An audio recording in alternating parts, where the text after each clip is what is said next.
just getting to know each other. And so many of them are you know, they're same age, same cohort. It's amazing, amazing relationships that have lasted many years in many cases. And so that's, you know, just again a great thing to be a part of. Also our fans, just an unbelievable turnout again by our fan base, and getting a glimpse at some of the things that these guys have done this spring, and also raising a lot of money and getting a lot of food donated to the Lane County Food Bank. So, you know, the best dressed microphone slide ever. Good, you know, a good showing today. I thought, for the most part, played hard in the two phases that we exposed today. Played very base defensively, very base offensively. You can kind of see that we haven't run many of those trick plays all spring because they were all awful.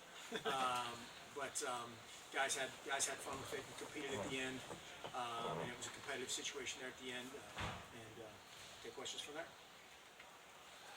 When you're not scoring in the first half, are you getting frustrated, or are you still liking a lot of things that you're seeing? Both. I think the offensive homer side of me always wants points on the board, but you know, a spring game, anything that happens, or a spring practice, anything that happens, there's somebody that's doing it, and there's somebody that's, you know, not doing their job necessarily on the other side of it. So that's something you always have to take into consideration. But I thought the you know, quarterbacks threw the ball fairly well in the first half. Had several chances to make big plays that we didn't make. Dropped a pick as well, so we had a case of the drops there in the first half as a team. But again, I thought they responded okay to that.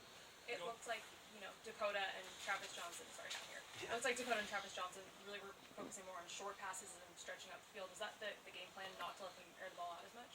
Well, we had some edicts from the head coach to take care of a few people and then get them out of the game. And so that usually had to do with limiting protections and some things, just getting the ball out of their hands and get it started. And I'm sure that was, you know, part of their thinking on both sides too. Try to get some easy plays, try to get some layups, and get the rhythm going. If you could just raise your hand, I'll call on you, Tyson. Would you say that's at all like a fair representation of Dakota's game? I mean, obviously it's a very small sample size for us, but just kind of making quick decisions and getting rid of the ball quickly like he did there. Yeah, I don't think there was a representative sample section of anybody. You know, really, all three of the quarterbacks have done some really good things. We actually did a completely live segment of practice. Can't remember what it is now, 5-6 ago, and that's tough on everybody. I felt like Roger Goodell out there. I was booed from all sides. Now I feel his pain of you know, there were a couple of questionable sacks and a couple of non-sacks that's tough. I won't ever yell at an official again. Never. You know, and so nobody wins in that situation. You want to, you know, see guys get hit and react to that, but you just can't do it in this type of a split squad scenario where the, you know, third or fourth guard might be going against the starting D tackle. That just doesn't work. Ryan? Are you amazed by Farrell Brown's comeback? Yes and no. Really excited to have him back, and you know, it was such a grim, or I guess the possibilities were so tough there at the beginning of or right when the injury occurred, and then after that it became you know, just a really unbelievably significant injury. So, you know, from that standpoint, you just start making goals and trying to hit benchmarks, both from a mental standpoint, a physical standpoint. I think more than anything, anybody coming back from injury at this point, you know, when you're cleared medically, it's all mental. And, you know, you need to get out there and get hit and have it feel okay. And you know, if you're recovering from a broken finger and you're a quarterback, you want to, you know, feel it come off your finger. If you're a receiver with a hamstring, you know, those guys are feeling it out until it's 100%. Mark, how do you feel about the way Matt, David, the quarterbacks with you? How's everything blending, and how's that coming together now that spring's up?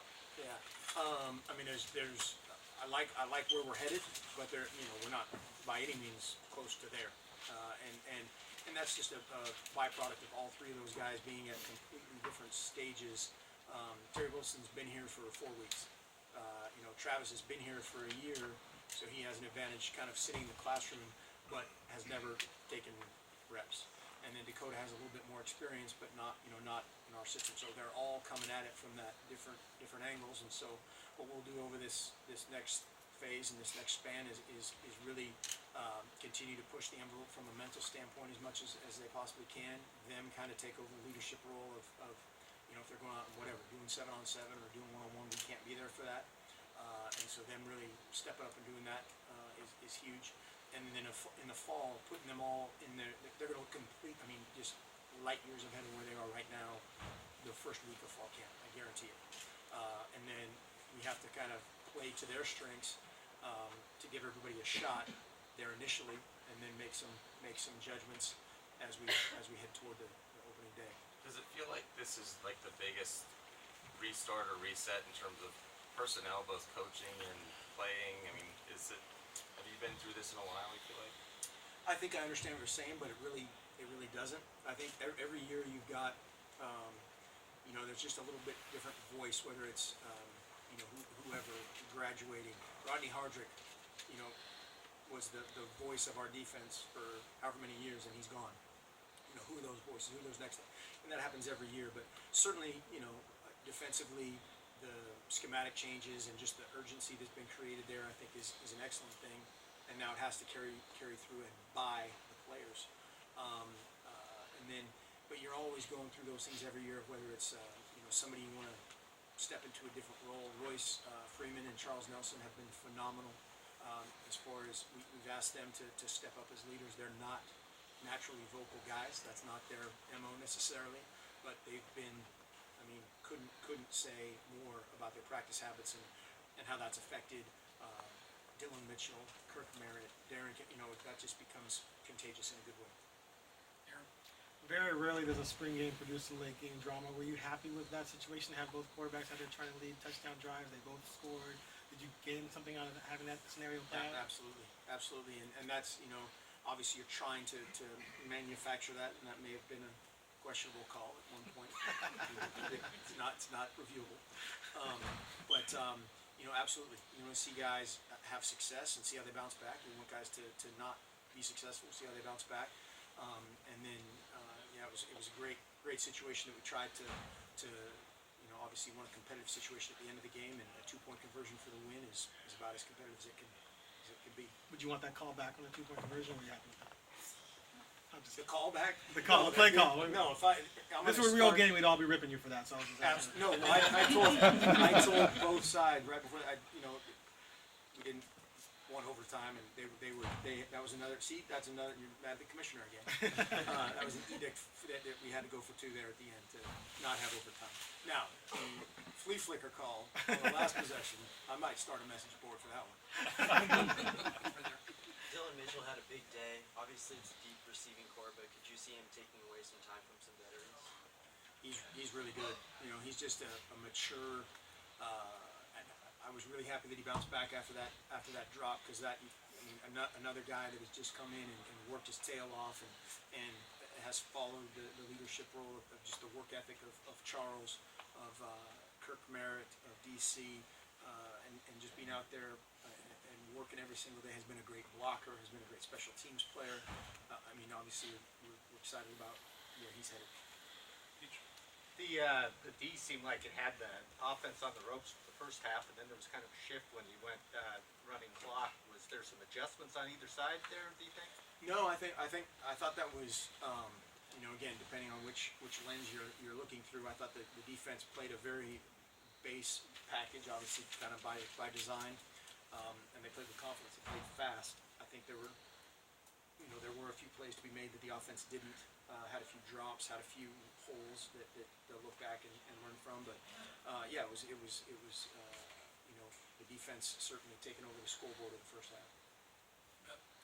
When you signed Troy Dye and then a couple other guys this spring, you talked about trying them at different positions. When does that get finalized, or you feel like you might have to go into fall camp seeing how they play at linebacker? Yeah, definitely fall camp for sure. You just can't, you can't just. You get to that point where you're pouring a bucket on a sponge in terms of learning and having them be able to play with confidence is really hard. But you mentioned Troy's another guy, much like Dylan, has been as advertised, and he's just a hard-working, great kid that we really like what he's done, and obviously comes from a football family, and you know, Quan McDowell, a couple of those other young guys, Eric Briscoe's been encouraging as what he's done, and so again, just that all fosters competition, which from here until the first day of fall camp, that's awesome. And that's where those guys rise up. The guys are going to grind and get in their playbook, and hammer academics, hammer just everything else they need to take care of. We have one here. Anybody else after? Talk a bit about Brady Hoke and what he's brought to the coaching staff here in the short amount of months. Yeah, Brady's been great. You know, I've joked that we've shut everybody out and haven't given up a meaningful yard, and that's true. And so everything's groovy.